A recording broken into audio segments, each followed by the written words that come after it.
পরীক্ষামূলকভাবে যে শিম বীজগুলো লাগিয়েছিলাম তার বর্তমান অবস্থা হচ্ছে এই। প্রতিটা বীজ থেকেই গাছ বের হয়েছে বা বের হবে। ওই যে দেখো সাইড থেকে একটি বের হচ্ছে, বাকি আরও দুটি আছে, এই দুটিও ইনশাল্লাহ উঠে যাবে।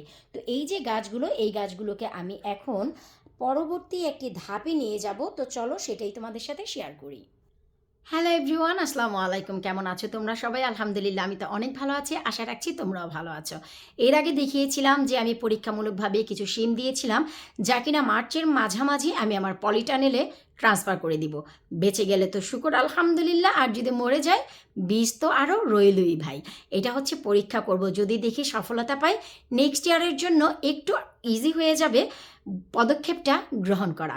তো এখন শিম গাছগুলো যেহেতু উঠে গেছে, এটা পরবর্তী স্টেপটা আরও পরে করলেও চলে। আমি একটু আর্লি করে ফেলছি, যেহেতু আমাদের রামাদান মাস চলে আসতে যাচ্ছে। হাতে কিন্তু আমাদের অনেক কাজ, অনেক আবাদত, আমরা সবাই জানি। এ মাসটাই আমাদের সময় শুধু এখানেই দিতে হবে। 11টি মাস আমরা নিজের মনের মতন করে তামাশা করি, হাসি ঠাট্টা করি, বিভিন্ন প্রোগ্রাম করি, এটা রান্না করি, ওটা রান্না করি, এখানে বেড়াতে যাই, ওখানে বেড়াতে যাই, বাগান করি, সব কিছু করি। কিন্তু এই একটি মাসে কিছু হলেও আমাদের স্যাক্রিফাইস সবারই করা উচিত। সো কিছুটা কাজ যেন আমার জন্য একটু ইজি হয়ে যায়, তাই আজকে আমি কিছু কাজ করতে যাচ্ছি। চলো তোমাদের সাথে শেয়ার করি। আর সেটা হলো এই যে দেখতে পাচ্ছ 5 লিটারের তেলের গ্যালন। আমি তেলের গ্যালনগুলোকে কেটে নিয়েছি, কেটে এখানে কম্পোস্ট দিয়ে দিয়েছি। আর পটের মাটি কিভাবে রেডি করতে হয় আমার চ্যানেলে অনেক অনেক অনেক ভিডিও আছে, তোমরা একবার দেখে আসবা। তাছাড়া পটের মাটি তৈরি করার আলাদা ভিডিও আমি তোমাদের সাথে শেয়ার করব খুব শীঘ্রই। তো এই যে দেখতে পাচ্ছ এই গাছগুলোকে এখন আমি এই যে শেষের দিকে যে 3টি গাছ, এই 3টি গাছ আমি একটি পটে দিব। আর মাঝখানের দিকে যে 3টি গাছ এই যে দেখতে পাচ্ছ, সেই 3টিকে আমি এই পটে দিব। আর পাশে যখন ওই 3টি উঠে যাবে তখন আমি আরও একটি পটে দিব। আর এই যে দেখতে পাচ্ছ এই পটে এই জন্যই দিব, নিচে কোনো ফুটো নেই, যেন আমি অ্যাটলিস্ট মার্চের মাঝামাঝি পর্যন্ত একটি লাঠি দিয়ে ঘরেই রাখতে পারি।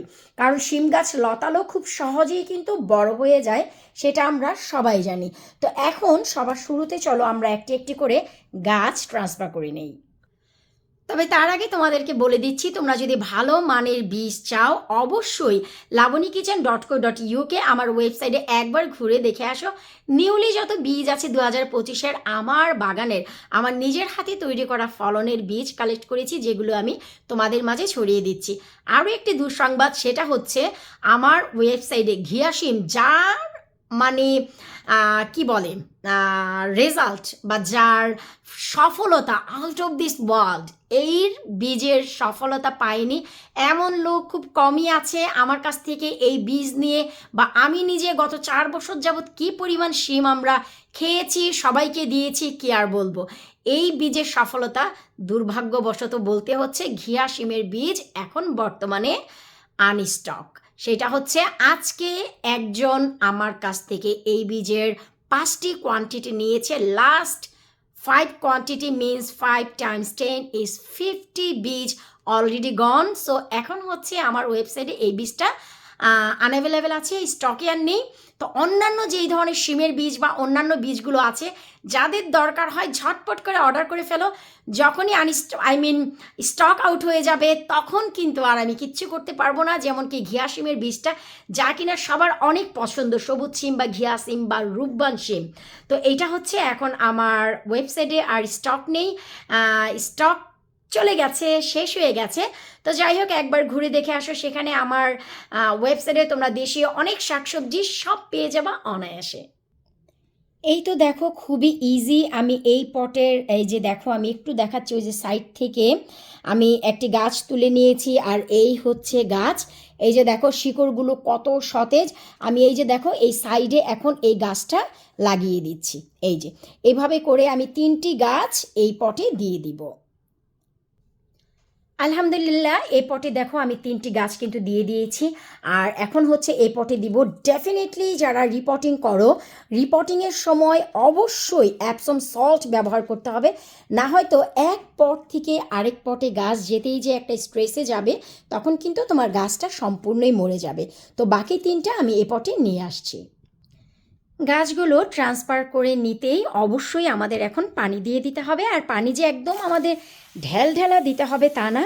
যারা আমরা বাগান করি তারা সবাই জানি যে একটি রিপোর্টিংয়ের পর পানির পরিমাপটা কেমন হওয়া উচিত। যেহেতু এখানে মাটির পরিমাণও বেশি আর অনেক বেশি ঠান্ডা, তাই পানি খুব সংক্ষিপ্ত দিলেই কিন্তু হয়ে যাবে।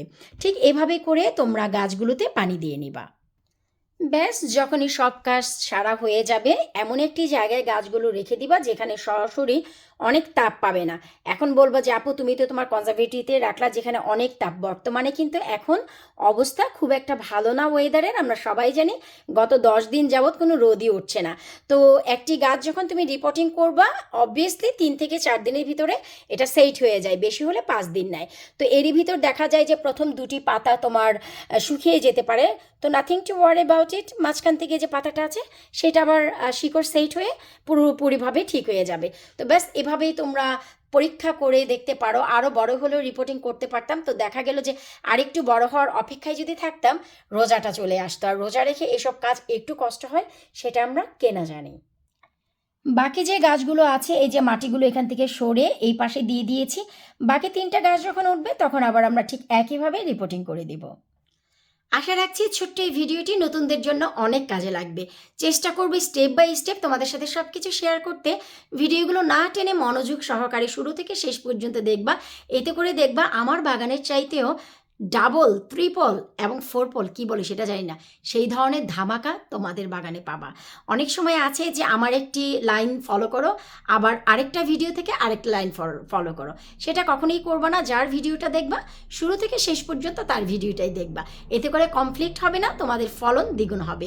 তো যাই হোক, ফোনটা ঝটপট রাখো, lavaniykitchen.co.uk আমার ওয়েবসাইটে যাও, সেখানে গিয়ে তোমরা তোমাদের মনের মতো পছন্দের দেশীয় সবজির বীজের অর্ডার করে ফেলো। আল্লাহ হাফিজ।